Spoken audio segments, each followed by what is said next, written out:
The Dunwich Horror by H.P. Lovecraft. Chapter 4. For a decade, the annals of the Wattle sink indistinguishably into the general life of a morbid community, used to their queer ways and hardened to their May Eve and All Hallow orgies. Twice a year they would light fires on the top of Sentinel Hill, at which times the mountain rumbling would there recur, with great and greater violence. While at all seasons there were strange and portentous doings at the lonely farmhouse.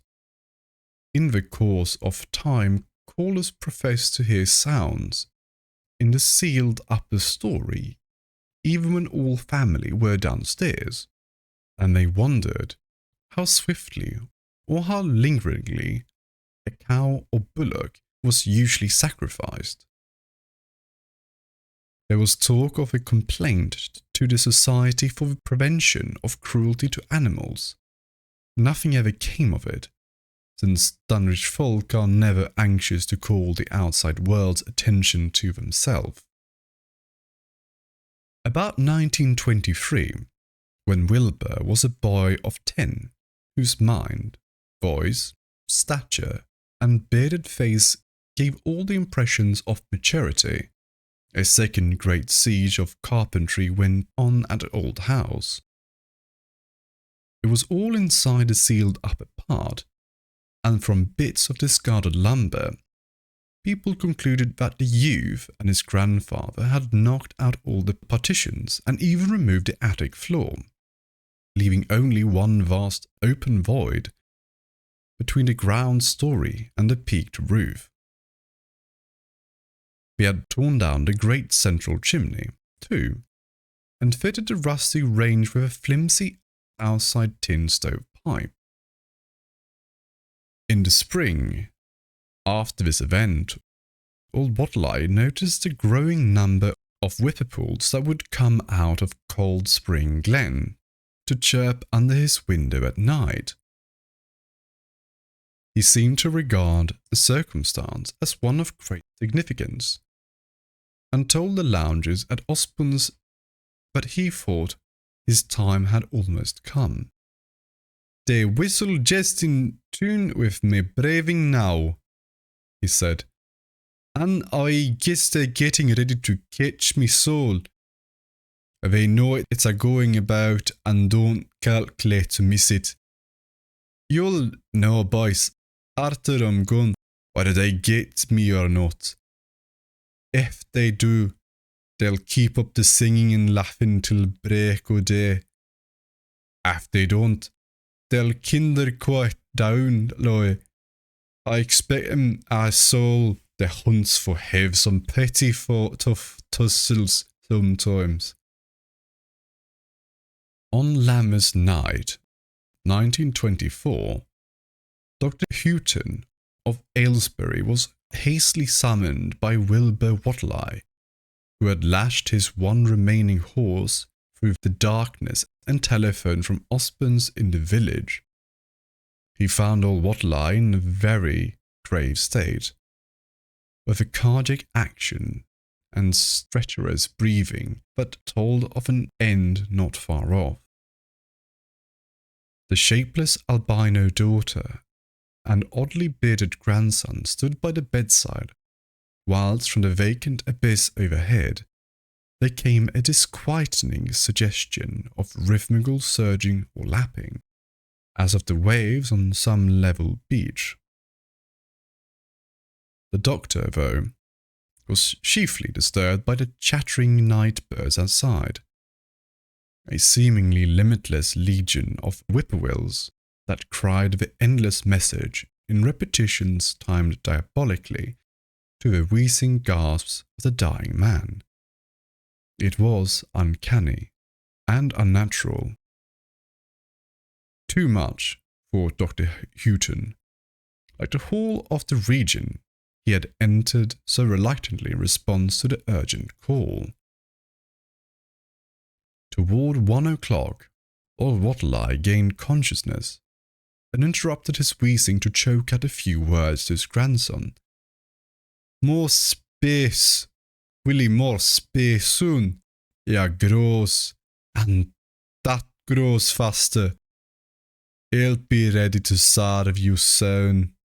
But open up the gates to Yogg-Sothoth with the long chant that you'll find on page 751 of the complete edition, and then put a match to the prison. Fire from earth can't burn it now. He was obviously quite mad. After a pause, during which the flock of whippoorwills outside adjusted their cries to the altered tempo, while some indications of the strange hill noises came from afar, he added another sentence or two. Feed it regularly, and mind the quantity, but don't let it grow too fast for the place. For if it busts Curtis or gets out after you opens the Yogg-Sothoth, it's all over and no use. Only them from beyond kin make its multiplying work.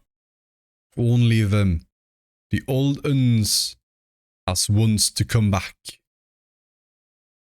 But speech gave place to gasps again, and Lavinia screamed at the way the whippoorwills followed the change.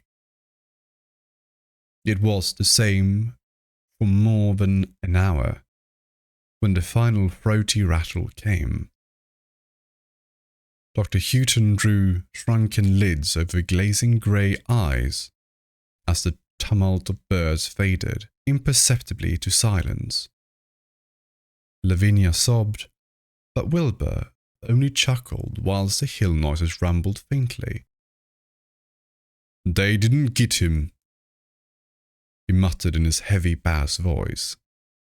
Wilbur was by this time a scholar of really tremendous erudition in his one-sided way, and was quietly known by correspondence to many librarians in distant places, where rare and forbidden books of old days are kept.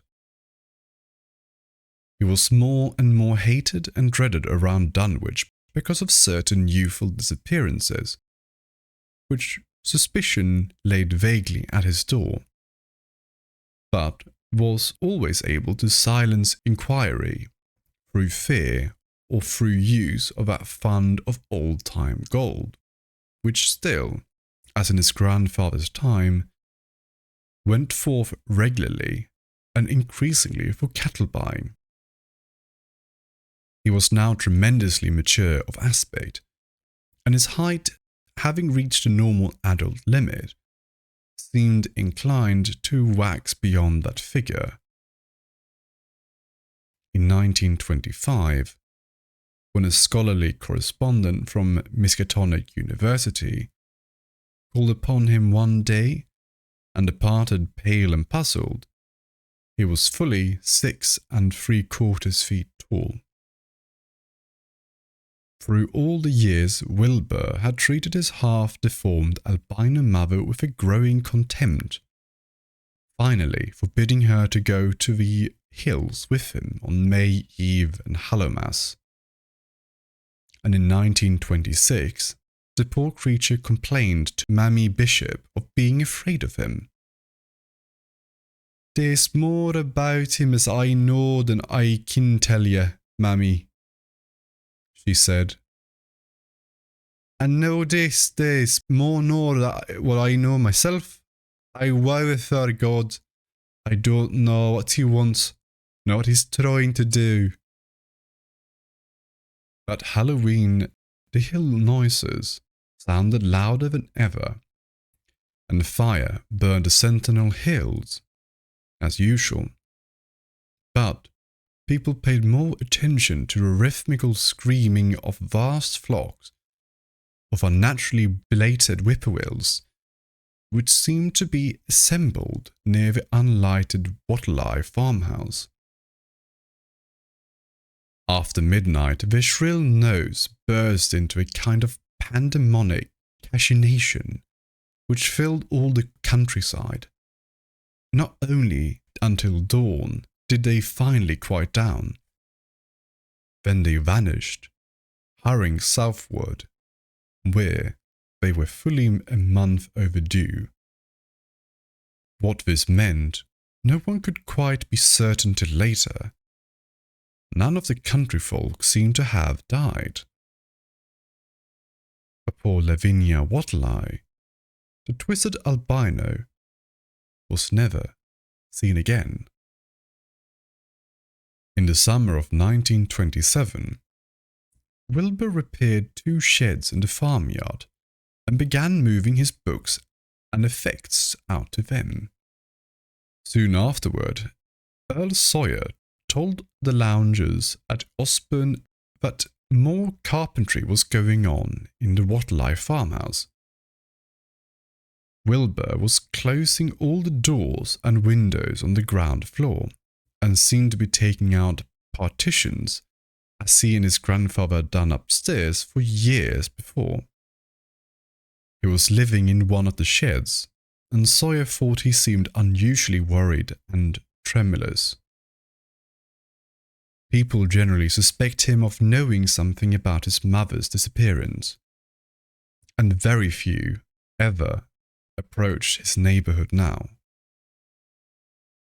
His height had increased to more than 7 feet, and he showed no signs of ceasing its development.